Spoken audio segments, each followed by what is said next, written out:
Friesen. It sure is a pleasure to congratulate you on such a fine piloting here in Okeechobee River Acres, Florida. And it sure is an honor to have you part of the team, and I sure want to present to you this here River Rat pin. Wow, a River Rat pin! Make you a permanent River Rat. I've been one. River Acres Flying Club. I wanted to be a River Rat for a long time. There you go. Ouch! You're dangerous. There you go. Am I bleeding? No, you're good to go. Look at that. Thank you. Lieutenant Colonel John Bubell. It sure is a pleasure and an honor for me to present to you. Okay, give me the pen. I want to present to you this here pin. And I fly good, don't I? The true Lieutenant Colonel of Okeechobee Air Force. Oh, well, thank you. But tell me how good I am. Hey, it doesn't want to come out. Ow! Oh! Is this something that you picked up in the military? You pin it? Why, thank you, sir. Congratulations there, Lieutenant Colonel Bubell. Thank you. I'm proud of you. To math, and all you know about the weather is to wear a raincoat when it rains. Well, stand by, folks. We may have just the school for you. Bob Dotson has found this school. Here's Bob now in our cross-country segment in Boca Raton, Florida. It was on a hill such as this, not so long ago, when two brothers stepped into the skies, changed the way the world would travel forever. Their names were Wilbur and Orville Wright. You know, it's hard to imagine those times now when most flying is no more adventurous than riding a bus. But was that the Wright brothers' dream? Well, some folks don't think so. Tim and Wesley Friesen think the Wright brothers intended to open the sky to everyone, not just professional pilots. They have formed a company called Wrong Brothers Aviation to prove their point. Betty's got just the right phrase for all of this. What do you call that? Recreational danger.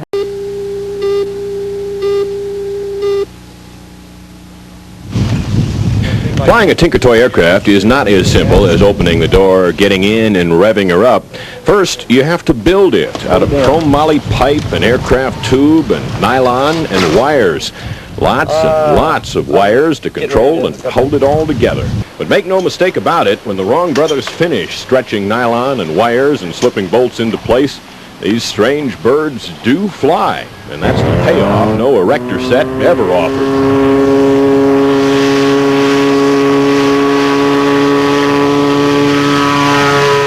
Waiting for the start of the flight to Oahu tomorrow morning, a first ever flight. That's as close as Wesley can get to explaining the why. Was ordered for an overwater record flight of ultralight aircraft. Nobody's ever done it, so we're sort of establishing a record.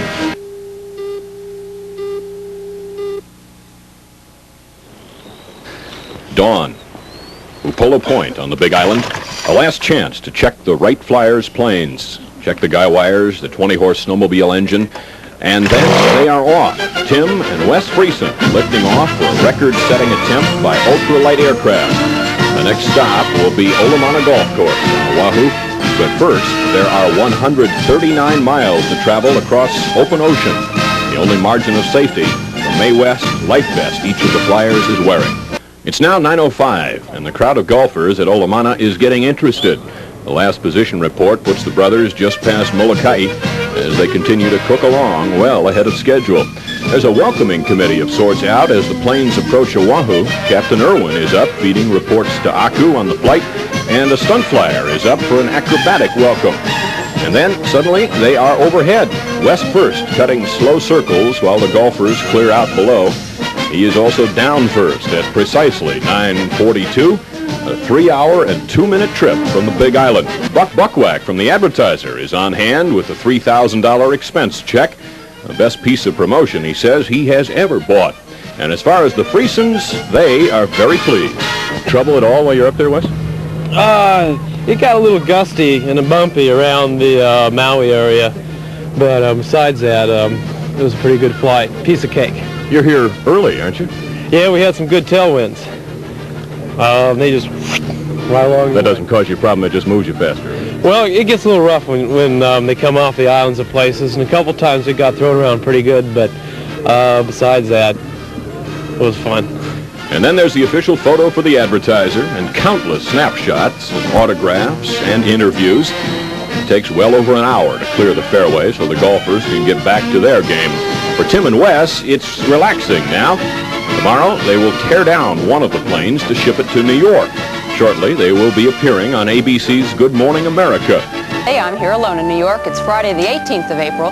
This morning, also right here in our studio, we are watching two men put together an airplane. Now, it's not a model. It is a real plane. They say they can have it all done in less time than it takes to roast a small chicken.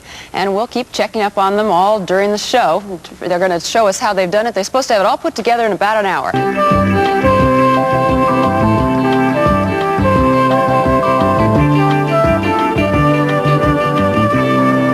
It's 16 after. For about the past hour, we have watched this airplane here being built right before our very eyes here in the studio. It is called an ultralight aircraft.